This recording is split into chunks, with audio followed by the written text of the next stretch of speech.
Feliz sábado en familia a todos ustedes que están aquí con nosotros un sábado más. Queremos darte la bienvenida a nuestra programación especial de este sábado de mañana. Gracias a ti que nos estás viendo por Facebook, por YouTube y también a ti que nos escuchas por el 90.1 de Visión Global Radio.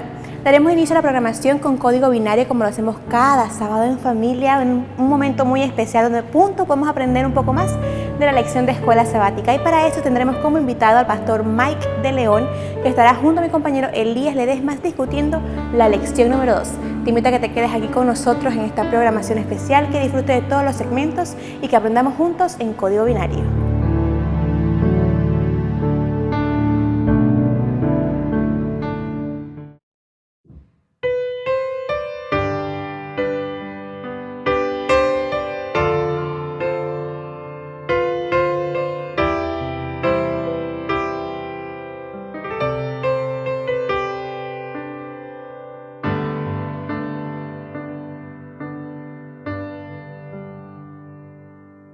Al mirar este mundo y su maldad,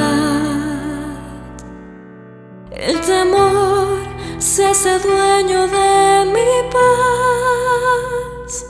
Me arrebata el sentir que está cerca de mí. La tormenta comenzó, mas escucho tu canción de consuelo, insistentemente en mi corazón.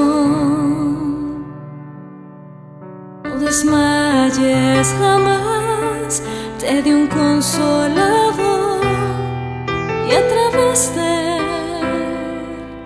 yo te rindo mi amor. Mi paso os dejo, mi paso os doy, no como el mundo la da, yo la doy. Mi paz levanta al caído, y al que no puede más le da nuevas fuerzas para seguir. Mi paso os dejo, mi paso os doy, no como el mundo la da, yo la doy. Mi paz tan solo es tangible a través de la fe y el amor.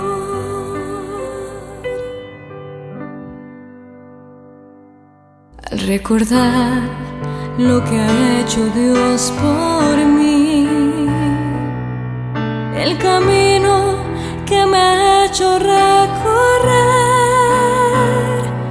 mil momentos de luz y otros de oscuridad, mas su mano siempre está. Confiaré en sus dulces palabras, las promesas que sostienen mi fe. Ver las aves que no siembran y alimento pueden ver, cuanto más para mí, si su hija yo soy. Mi paso os dejo, mi paso os doy, no como el mundo la da, yo la doy. Mi paz levanta al caído, y al que no puede más le da nuevas fuerzas para seguir. Mi paso os dejo, mi paso os doy, no como el mundo la da, yo la doy. Mi paz tan solo es tangible a través de la fe y el amor. Confiaré en ti, confiaré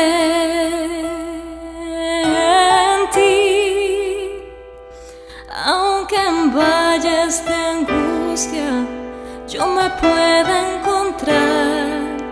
Su poder siempre me sostendrá.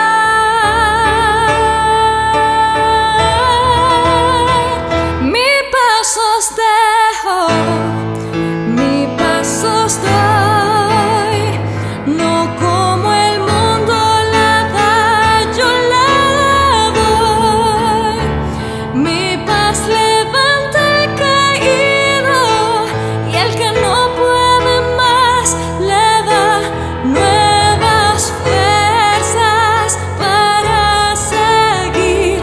Mi paso os dejo, mi paso os doy, no como el mundo la da, yo la doy.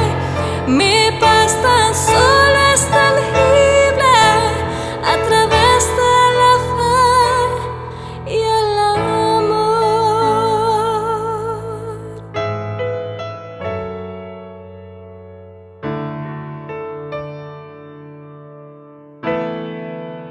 De la fe y el amor.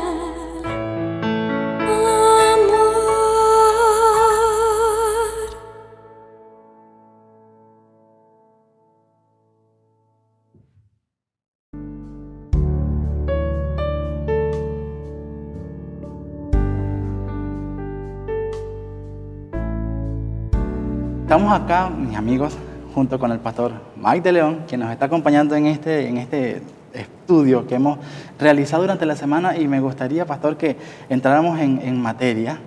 Le agradezco mucho por la oportunidad que nos da de tenerlo con nosotros acá en el estudio. Y gracias a ustedes también por la invitación. Así es, estamos muy contentos, le enviamos saludos a su familia, a los chicos en Gracias. casa. Sabemos que, bueno, en medio de todas estas cosas, seguimos adelante. Hay un trabajo muy grande por hacer, pero ahí estamos. Claro. Vamos a comenzar entonces, pastor, con un estudio que se ha llamado Sin Descanso y Rebeldes. Un asunto bien extraño, es como decir, enfermo pero no te quieres curar. Y me gustaría leer el versículo para memorizar de esta semana, que nos dice: y estas cosas les acontecieron como ejemplo, y están escritas para amonestar a nosotros, a quienes han alcanzado los fines de los siglos. Primera de Corintios, capítulo 10, versículo 11. Le voy a dejar el espacio, pastor, porque sé que viene un estudio bien profundo, y hay dos palabras con las que quiero dejar a usted la introducción: fe y presunción. ¿Cómo podemos nosotros entrar en este estudio tan interesante y tan profundo también? Es interesante, amigos, que nuestro hermano Elías se fue allá directo al problema, al meollo del asunto. Interesante, porque lo que ocurrió con el pueblo de Israel, como lo dice nuestro versículo, es para nuestra enseñanza, fue para darnos ejemplo. Y lo que pasó allá atrás con el pueblo de Israel es una gran lección para nosotros. La fe y la presunción que ellos manifestaron definitivamente es algo que debemos analizar. ¿Qué es fe y qué es presunción? La palabra de Dios en hebreo dice que la fe es creer en algo que no vemos, algo que no estamos percibiendo en este momento con los sentidos. Posiblemente el sentido de la vista, ¿verdad? O el tacto. No lo vemos, no lo tocamos, pero creemos en eso.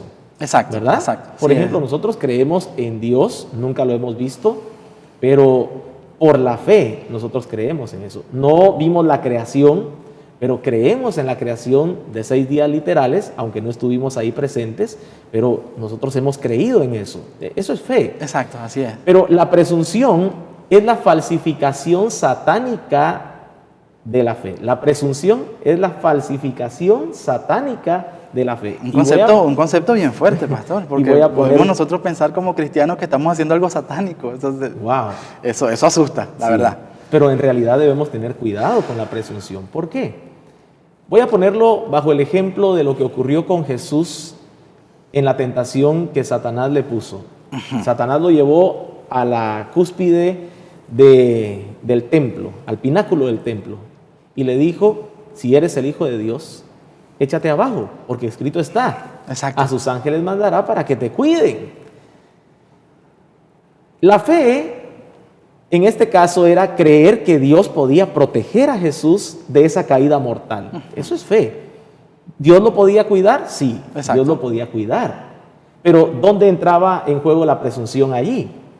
cuando nosotros queremos utilizar la fe para nuestra conveniencia y cuando queremos nosotros ir más allá de los límites. Yo sé que Dios me cuida cuando yo manejo el carro, pero yo tengo que saber que hay un límite. Si yo manejo a 160, 180 por hora, eso es presunción. Al querer forzar a Dios a cuidarme, a pesar de mi negligencia, a pesar de que yo sé que Él me cuida, yo tengo que ser precavido y yo tengo que saber que hay límites. En el caso del pueblo de Israel, precisamente esto fue prácticamente ya la bomba, la gota que derramó el vaso. Ellos se rebelaron en contra de Dios y cuando Dios reaccionó y Dios los amonesta, Dios los castiga en cierta manera y les da su veredicto final, entonces ellos dicen, no, pues ahora Dios va con nosotros, vayamos y conquistemos la tierra, que Dios va a estar con nosotros. Y en contra de los consejos de Moisés, en contra de la orden directa de Dios, ellos se fueron. Como nosotros podemos llegar a hacer cosas así. Cuando decimos, en nombre de Dios hacemos estas cosas y vamos adelante y nos lanzamos a aquel proyecto y luego caemos, como decimos, con las tablas en la cabeza. Porque estamos haciendo entonces presuntuosos. Correcto. Estamos creyendo, pero ya no sería creer en Dios, sino en nosotros mismos. Exacto. Y eso aunque lo estamos pasó. diciendo de boca, decimos, vamos en el nombre de Dios, pero en realidad estamos haciéndolo por nuestra voluntad. Y lo que usted menciona me hace reflexionar. ¿Cuántas veces nosotros hacemos cosas en nombre de Dios cuando en realidad es en nuestro nombre? Tenemos que tener cuidado con eso. La lección nos ha hecho reflexionar mucho, pastor. Este estudio nos ha hecho detenernos y decir, la verdad que en muchas ocasiones no hemos hecho la cosa como debe ser. Y bueno, como nos dice el versículo, es un ejemplo para nosotros hoy. Ahora, ¿cuál fue el resultado? ¿A qué les llevó, a qué final llegaron los israelitas al hacer uso de la presunción? ¿Realmente obtuvieron la victoria? No, al contrario. ¿Qué pasó con ellos? Al final se tuvieron que arrepentir de lo que habían hecho, ¿verdad? Exactamente. Tomaron decisiones totalmente equivocadas y recibieron una derrota aplastante. Regresaron totalmente derrotados. Exacto, así es. O sea, cuando nosotros realizamos una labor o emprendemos una cruzada, podríamos decirlo así, en nombre del Señor, pero el Señor no está con nosotros, simplemente las condiciones se van a dar para que nosotros fracasemos. Y nos pasa, o puede de repente pasarle a algún amigo que nos esté viendo en este momento, que está en este momento luchando por algo, y él dice, pero yo he orado mucho y estoy haciendo las cosas, y no le están resultando. Ahí entonces hay que detenerse un poco y reflexionar, y pensar, ¿por qué lo estoy haciendo? ¿Para qué? ¿O cómo lo estoy haciendo que no me está resultando? Es bastante interesante eso. Y me gustaría, pastor, entrar un poquito en la parte histórica de cómo fue sucediendo todo eso, porque vemos, como usted nos estaba diciendo, que no fue de la noche a la mañana. Definitivamente. O sea, hubo un proceso. Y el proceso inicia justo después que esta gente ya está en el desierto. Ya están afuera, son libres. Esto es una parte que siempre decimos, el pueblo fue liberado, y vemos las películas, cómo se abrió el mar y todas las cosas, y los cantos y todo aquello. El monte Sinaí, maravilloso, todo lo que pasó allí. Pero después la historia se torna no tan feliz, la música cambia. Hay un tono distinto en esto. Y hay una palabra que me llama mucho la atención, que es la murmuración y las quejas. Bueno, precisamente esto es algo que debemos resaltar. La rebelión de la cual estamos hablando al final, cuando ellos fueron derrotados, fueron aplastados por los cananeos, esa rebelión no fue de la noche a la mañana. Ellos fueron dando pasos progresivos hacia la rebelión. Y lo podemos ver en el libro de Números. En el capítulo 10 se nos dice que ellos salieron del Sinaí. En el capítulo 11 empieza la murmuración, empieza la queja, el descontento del pueblo hacia Dios. Ok, ¿verdad? exacto, sí, así En es. el capítulo 12, entonces vemos un pasito más, Aarón y María murmurando en contra de Moisés, en contra de su propio hermano, en contra del liderazgo, y al final de cuentas era en contra de Dios también. En el capítulo 13 nosotros vamos a ver entonces la historia de los exploradores, estos espías que fueron enviados para reconocer la tierra, y que cuando regresaron, sí, dijeron que la tierra era buena, pero al final terminaron diciendo que era mala, que era una tierra que se tragaba a la gente, que había gigantes, que era imposible conquistarla, y entonces se rebelaron en contra de la voluntad de Dios, incluso quisieron apedrear a Josué y a Caleb, y Dios tuvo que meter su mano. Se levantaron Entonces, contra ellos, exacto. Noten, esa rebelión iba en aumento, iba creciendo, hasta el punto donde Dios dice, ok, este pueblo mejor lo destruyo. Y entonces tenemos la intercesión de Moisés en favor del pueblo, y Dios le dice, sí, ok, yo los perdono, pero esta generación tiene que morir en el desierto y no van a entrar a la tierra prometida. Y dada esa orden de Dios, dado ese veredicto final, entonces ellos se rebelan completamente y dicen, no, vayamos, conquistemos la tierra, y ahí recibieron entonces la derrota.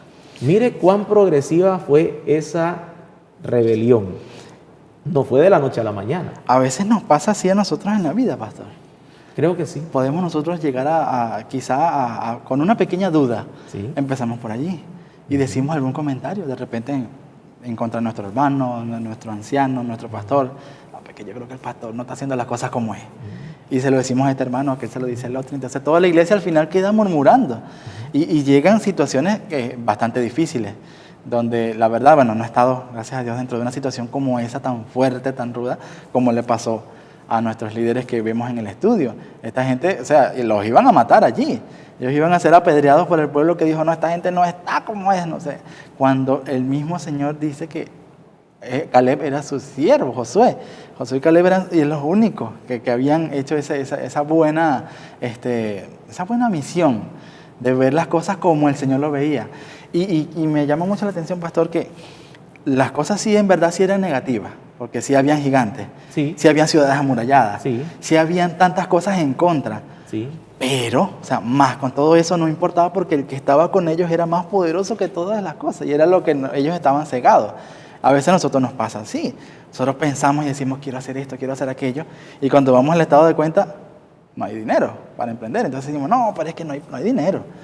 Decimos, no, pero es que ya yo estoy viejo. O al contrario, no, es que yo soy muy joven para hacer esto. Y entonces nos ponemos esos peros encima que terminan truncando las bendiciones que Dios quiere para nosotros. Es correcto. Definitivamente eso es así. Y por eso tenemos que tener cuidado con esos pasos progresivos que vamos dando. Es interesante que a través de esta lección nosotros podemos hacer una reflexión. Este día, no dejes que pase más tiempo. Analiza tu vida. ¿En qué punto tú estás en el caminar con Dios? El pueblo había salido de Egipto y ahora estaban en una situación donde Dios les estaba dando bendiciones abundantes. Y yo voy a decirle, pastor, que vamos a colocar una pausita justo en este momento, porque no quiero que esa reflexión se nos vaya completa para que entremos en la otra parte, ¿sí? Correcto. Y vamos a hablar toda esa parte que nos viene. Mis amigos, les invito a que no se muevan de allí. Vamos a hacer una pequeña pausa musical y venimos con el desenlace de esta reflexión que nos está haciendo el pastor Mike de León con todos ustedes.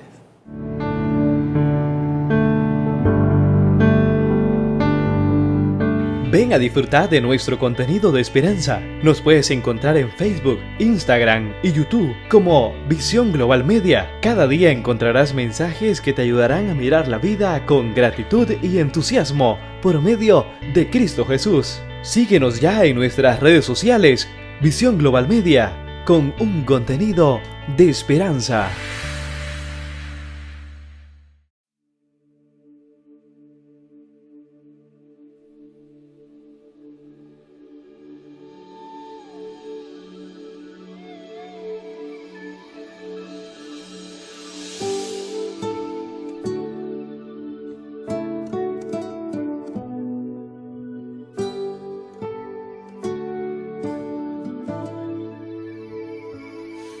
Mi alma y mi ser siempre cantaré, santo es tu nombre, oh Dios, como nunca, Señor, cantaré,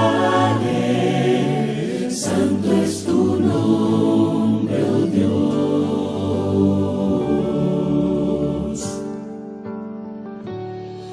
El sol nació, es un nuevo día, una canción yo cantaré, y no importará lo que hoy me suceda, estaré cantando al ponerse el sol.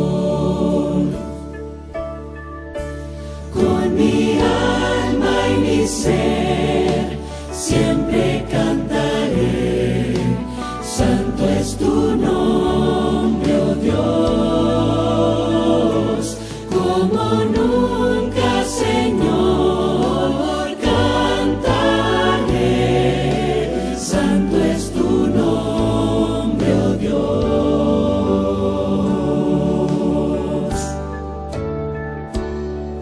Un Dios de amor y misericordia, un corazón lleno de perdón. Por todo eso siempre estoy cantando.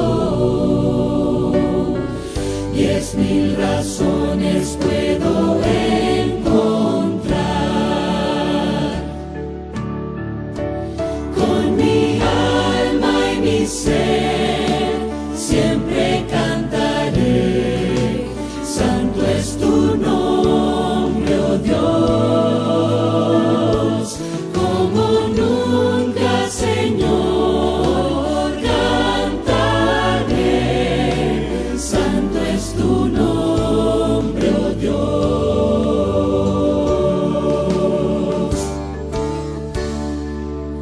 Yo sé que un día estaré postrado y 1000 horas sin duda llegarán.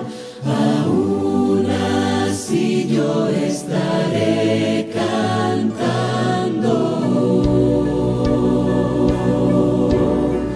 Por 10,000 años y por muchos más. Con mi alma y mi ser, siempre cantaré. Santo es tu nombre, oh Dios, como nunca, Señor, cantaré. Santo es tu nombre, oh Dios, con mi alma y mi ser, siempre cantaré. Santo es tu nombre, oh Dios, como nunca, Señor, cantaré. Santo es tu nombre, oh Dios. Santo es tu nombre, oh Dios. Santo es tu nombre, oh Dios.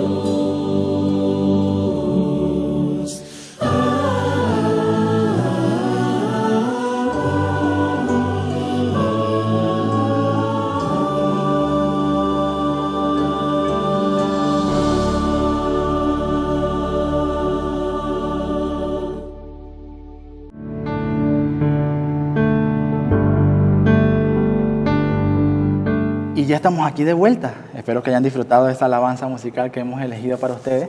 Y estamos, pastor, en ese punto donde lo tuve que cortar allí porque ya el tiempo se nos estaba yendo, pero nos gustaría que terminara esa parte tan importante que estaba comentándonos de la parte del tiempo, que todavía tenemos chance de pensar, de hacer las cosas y de quizá acomodar el camino. Es correcto, definitivamente Dios nos está dando la oportunidad a través del estudio de esta semana de reflexionar en qué punto de nuestro andar con Cristo nosotros estamos. Es posible que tú estés muy bien con Dios, como lo estaba Moisés. La relación de Moisés con Dios era tremenda. Exacto, ¿verdad? sí, maravilloso, la verdad. Y a mí me llama la atención que Dios dice en un punto de esa rebelión, dice, con Moisés, que es mi siervo, yo hablo directamente, cara a cara. Yo no voy a andar con rodeos con él. Yo le voy a mostrar mi rostro, mi forma, todo. Con él voy a hablar cara a cara. Es posible que tú estés en un punto de relación con Dios excelente. Que Dios bendiga esa relación que tú tienes con Dios. Pero es posible que hoy estemos hablando a alguna persona, algún hermano, algún hijo de Dios, que sin darse cuenta esté dando esos pasos progresivos hacia la rebelión contra Dios, sin darse cuenta. ¿Cómo empezó el pueblo de Israel en este caso? El pueblo empezó desde lo más sencillo, Sí, por la incomodidad. Y decían, ¿qué hacemos aquí en este desierto? Correcto, Si y la nosotros- comida. Exacto, por el hambre, la cosa, ¿no? Sí. Decían que extrañaban los puerros, que extrañaban la carne, que extrañaban el aliño con que hacían todas las Los cosas. melones, y aquello. las cebollas. Exacto. O sea, era una cuestión aparentemente sencilla. Y que es algo que nosotros también podemos hacerlo diariamente. Nosotros podemos quejarnos de las cosas buenas que podíamos tener.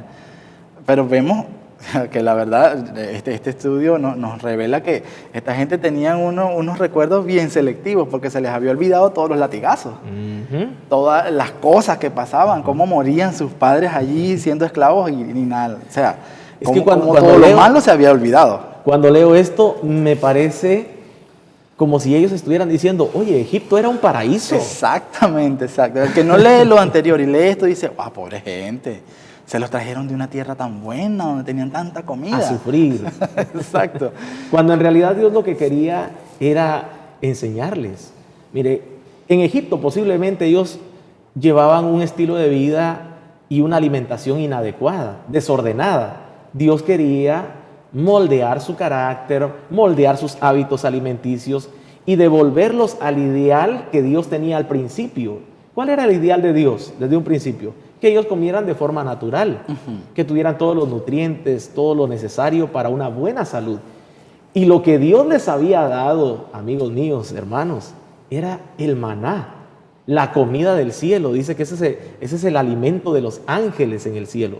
O sea, como mencionábamos detrás de cámaras, es posible que no se haya hecho un estudio científico de cómo era el maná, Exacto. porque no lo hemos tenido para analizarlo en el laboratorio, pero si lo tuviéramos en nuestros días hoy y pudiésemos meterlo bajo el microscopio o hacerle un análisis químico de todo sus eso. componentes, yo podría decir con toda seguridad que no ha existido ni existirá un alimento tan completo como el maná. Exacto. Tenía vitaminas, proteínas, minerales, aminoácidos, etcétera, etcétera. Todos los componentes para que ellos gozaran de una salud impecable, de tal manera que, como usted decía, ni siquiera se enfermaban en el desierto. Exacto, sí, toda esta gente, vemos que las condiciones en el desierto son bien fuertes. Tenemos temperaturas muy altas en el día y por la noche temperaturas hasta debajo cero. Y con todo eso este pueblo estaba allí. No habían como tal, no sucedió casos endémicos y toda aquella cosa porque la alimentación que llevaban era óptima.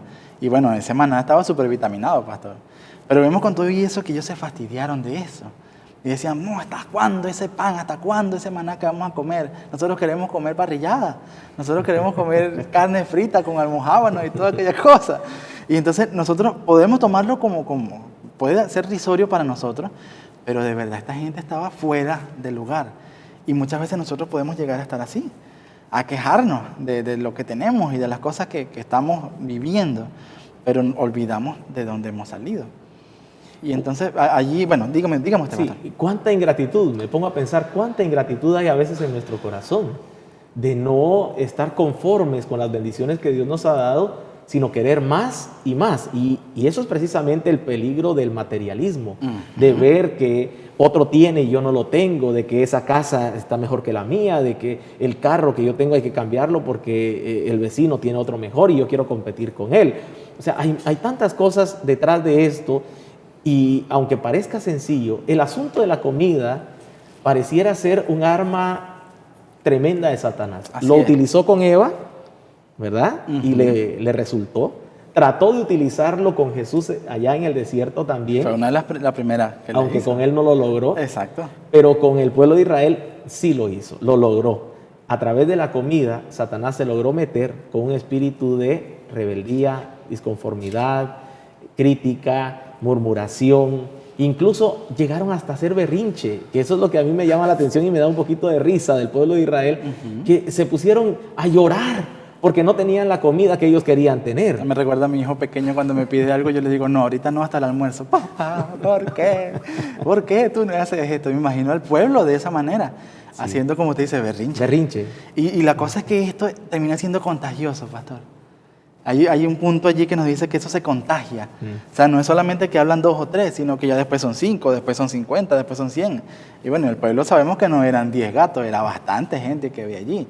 Y me imagino a toda esa gente quejándose con Moisés y toda la cosa. Y esas quejas, la verdad, a cualquiera lo hubiesen sacado de sus casillas, pero a Moisés no.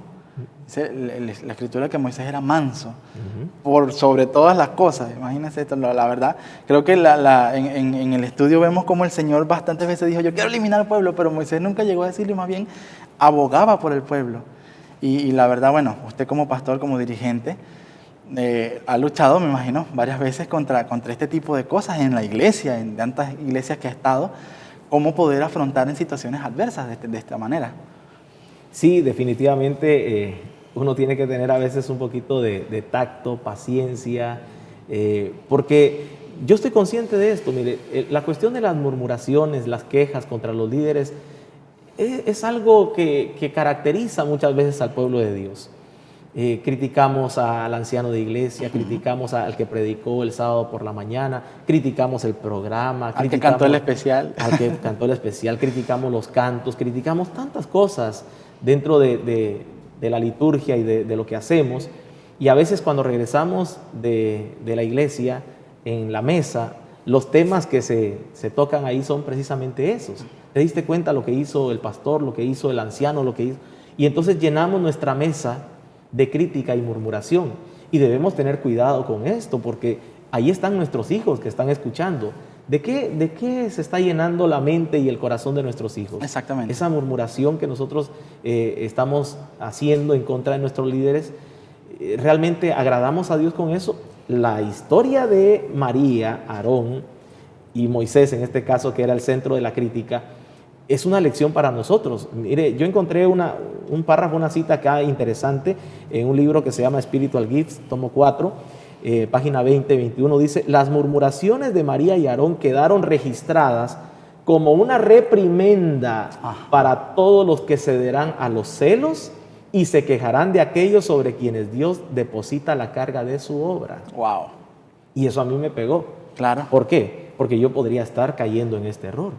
Estoy criticando quizás a mi presidente de la asociación, al secretario de la asociación, al tesorero, al presidente de la unión, al presidente de la conferencia general, a la división interamericana, que son los que están por encima de nosotros, que Dios ha puesto ahí para dirigir su obra.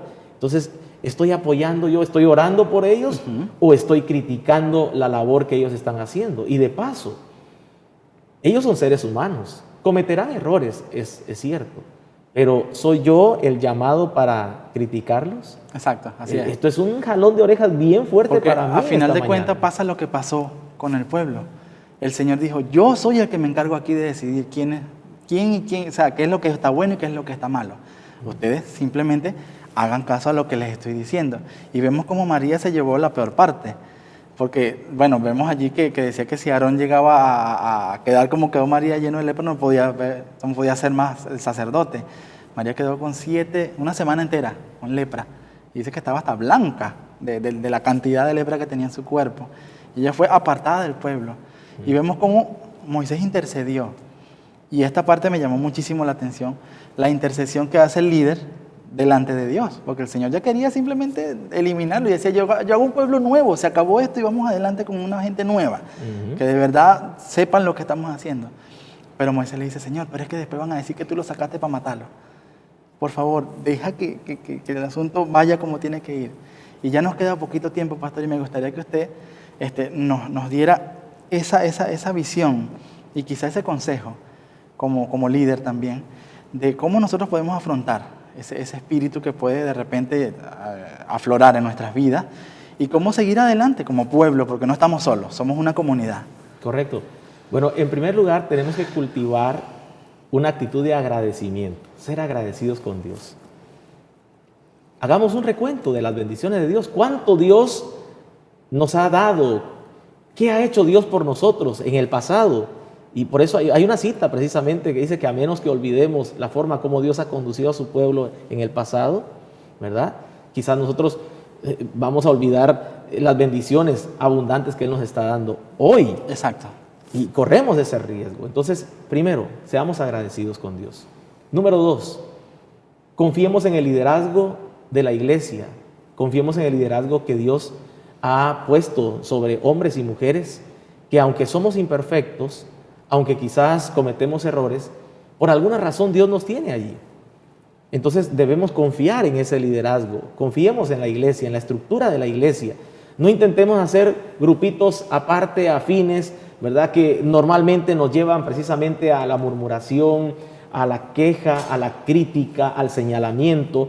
Y oremos más, pidámosle al Señor: Señor, esta es tu iglesia, somos tu pueblo, ayúdanos a estar unidos, no criticando, no señalando, no, al contrario.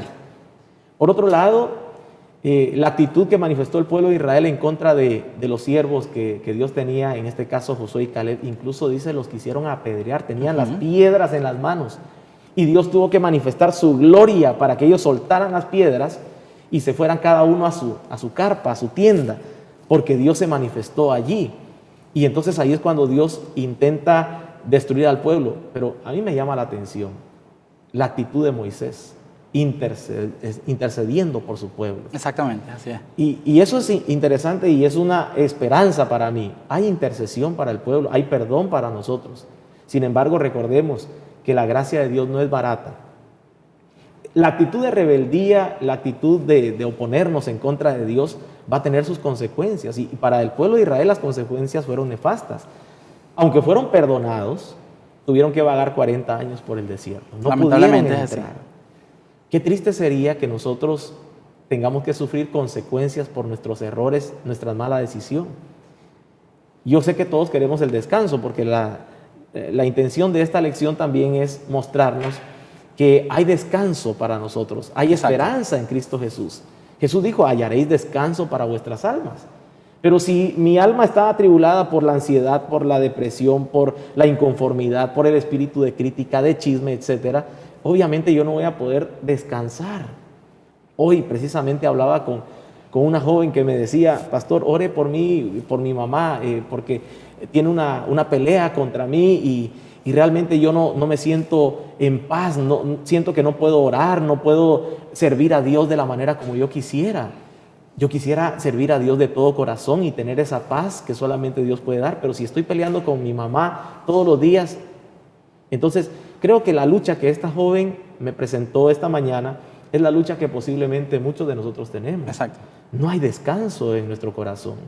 Sin embargo, al buscar a Cristo Jesús y a través del ejemplo que nos deja el pueblo de Israel, podemos decir en este momento: Señor, cambia ese espíritu que yo tengo. Estoy agitado, estoy preocupado, estoy ofuscado, tengo una amargura en mi corazón, tiendo a señalar, tiendo a criticar, tiendo a quejarme demasiado. Ayúdame, Señor. Y Él está dispuesto definitivamente a darnos paz, a darnos descanso y que nuestra alma atribulada tenga solaz, tenga esa esperanza de algo mejor.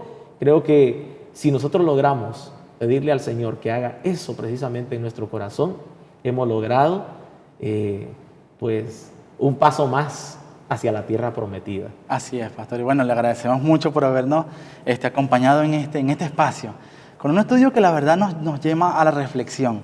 Y le pedimos que no sea solamente esta oportunidad, sino que una próxima pueda acompañarnos una vez más acá en Código Binario, pastor. Claro que sí, estamos a la orden. Que el Señor les bendiga. Ha sido un privilegio estar con ustedes hoy.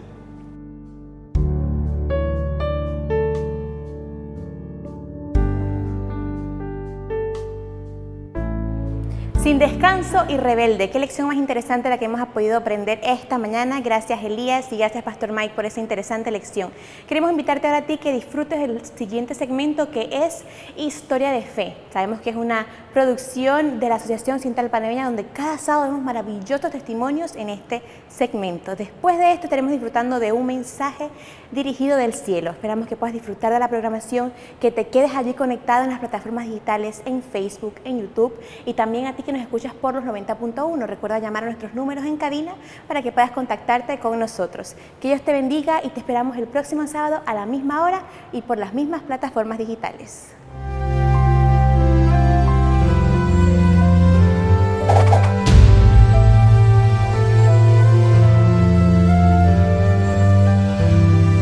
Historias de Fe.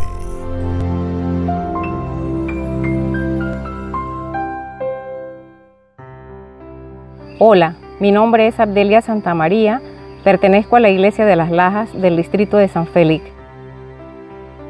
En el año de 1991 di a luz a mi hijo, donde presentó problemas de bilirrubina alta. Sus niveles llegaron hasta 19. El médico dijo que si continuaba subiendo la bilirrubinea hasta 20, había que hacerle un recambio total de sangre, causando esto un problema de paraplegia en él. Después de haber bajado esa bilirrubinea, el niño siguió presentando problemas respiratorios cada 8 días. Él continuaba con fiebres altísimas y problema bronquial. El médico lo diagnosticó con un asma bronquial. Hasta la edad de 1 año, él continuó presentando cada 8 días fiebres altas y problemas de asma, a donde teníamos que hospitalizarlo por un periodo de 1 semana para recibir tratamiento. En ese momento, después de haber cumplido 1 año y continuar presentando de salud respiratoria, decidí hacer un pacto con Dios. Le dije: Dios, hasta aquí mi hijo ha tenido problemas de salud, tengo una gran preocupación, así que toma el control de la vida de mi hijo.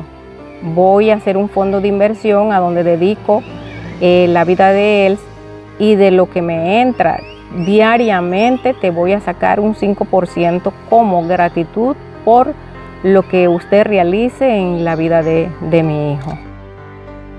Cuando mi hijo cumplió 1 año de edad, lo llevé a la cita médica, y el médico me dijo que después de haber realizado las pruebas y radiografías bronquiales, que ya él no tenía el padecimiento por el cual había vivido todo ese tiempo atrás desde que nació.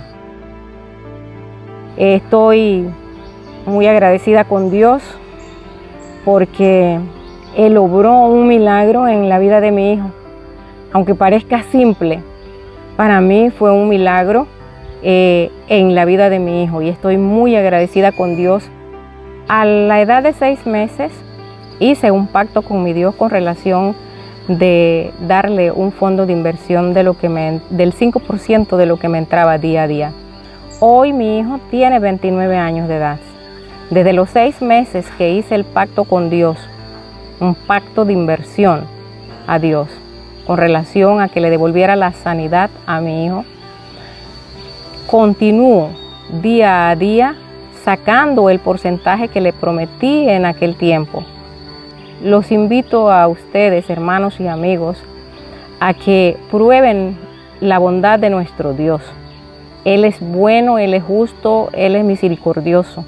Cuando realmente nosotros somos fieles a Él y confiamos en la grandeza de su poder, Él obra maravilla en los seres humanos. Y ahora te invitamos a que compartas tu historia de fe. Participemos con gratitud, devolviendo a Dios los diezmos y las ofrendas. Adoremos con gozo a nuestro Creador.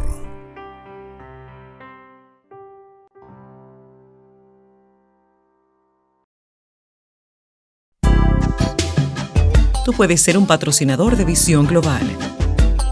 Puedes hacer tu aporte vía transferencia electrónica o depósito al número de cuenta que ves en pantalla.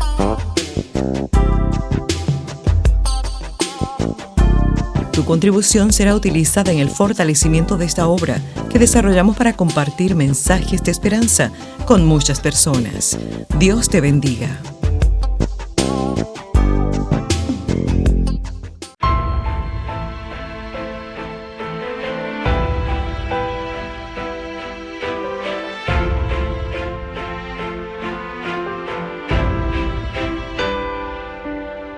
Mis ojos ya no pueden ver, empañados están de tanto llover. Nubes de esas y extensas nublan mi vida, me agobia la rutina, no encuentro la salida, pero basta alzar mi rostro y clamar a ti. Le das sentido al laberinto sin salida, le das canción a un corazón sin melodía, y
Vemos niños que son fulminados por la leucemia y nos preguntamos ¿por qué? Vemos familias marcadas de por vida por causa de un padre alcohólico y nos preguntamos ¿por qué? Vemos corrupción, hambre, opresión y nos preguntamos si Dios es bueno, ¿por qué este mundo es tan malo? Si Dios realmente ama a sus hijos, ¿por qué hay tantos que sufren de manera tan terrible? Hoy quisiera compartir contigo una muy importante respuesta a esas preguntas. No es la respuesta completa, pero es un aspecto que hemos pasado por alto con frecuencia. Creo que en una parábola de Jesús, allí nos ayuda a comprender el origen de los pesares humanos. Señor, ¿no sembraste buena semilla en tu campo? ¿De dónde pues tienes cizaña? Esa es la pregunta que todo ser humano enfrenta en algún momento de su vida. Si Dios es bueno, si ha hecho este mundo para felicidad de sus hijos, ¿por qué vemos tanta cizaña? En la parábola de Jesús, el amo respondió de manera muy sencilla. Le dijo, un enemigo ha hecho esto. Pregunto, ¿de dónde viene el sufrimiento? ¿De dónde viene la enfermedad y el dolor y la ansiedad? La respuesta de Jesús es, no ocurren por culpa del dueño del campo. Él plantó la buena semilla. Él no sembró la enfermedad, ni sufrimiento, ni muerte. Fue el enemigo de Dios y el hombre, quien vino por la noche y sembró sus semillas de destrucción. Dios creó seres con la capacidad de elegir. Dios no quería que los seres angélicos le obedecieran porque se vieran obligados a hacerlo. No quería robots que caminaran por todas partes con la cabeza erecta y los hombros hacia atrás, dirigidos por un centro de control cósmico. Dios quería ser adorado libremente por corazones capaces de amar, por mentes que apreciaran su carácter. Pero aquí está la clave. Si las personas realmente tienen la posibilidad de elegir, entonces deben tener la posibilidad de hacer malas elecciones. Pueden decidir no amar a Dios. Y eso es justamente lo que hizo Lucifer. Satisfizo su orgullo, comenzó a envidiar el poder de Dios e instigó a la rebelión. Lucifer fue echado del cielo porque quedó atrapado en el yo y yo. No estaba conforme con el papel privilegiado que se le había otorgado en las cortes celestiales. Quería usurpar el lugar del Todopoderoso. Lucifer hizo elecciones erróneas. Tenía la libertad para hacerlo. Dios no es responsable por el pecado de la misma manera en que no es responsable de las borracheras por el hecho de haber creado las uvas. Si Dios es amor, y si Él sabía que Satanás iba a acarrearle tanta miseria al universo, ¿por qué no lo destruyó desde el principio? Bien, el hecho es que Dios podría haber destruido a Lucifer en el mismo momento en que había comenzado a tener pensamientos de envidia. Podría haber detenido la rebelión en el arranque, pero piensa por un momento el mensaje que hubieran recibido todos los demás ángeles. Cuando Satanás lanzó su arrogante desafío, lo que estaba en juego era la reputación y la credibilidad de Dios. El interrogante que se levantó era, ¿es Dios verdaderamente justo? ¿Son sus métodos los mejores? La erradicación de la oposición no hubiera dado respuesta a este desafío. Por ello, Dios eligió un curso más sabio. Permitiría que el pecado existiera en el universo durante algún tiempo. Y cuando hubiera demostrado plenamente que la rebelión contra Dios no produce felicidad, sino enfermedad y desastre, cuando todo el universo pudiera ver que el camino de Dios trae alegría y el camino de Satanás provoca la muerte, entonces, y solo entonces, Dios destruiría a Satanás. Y así fue que se le permitió a Lucifer que llevara adelante su plan alternativo. Dios pondrá enemistad entre nosotros y el maligno. Podemos escapar de su dominio. ¿Y cómo sucedería esto? Sucedería por medio de la simiente de la mujer, el prometido Jesucristo. Él vendría a herir la cabeza de la serpiente en la cruz. Él vendría a destruirla y destruir el poder opresor de Satanás.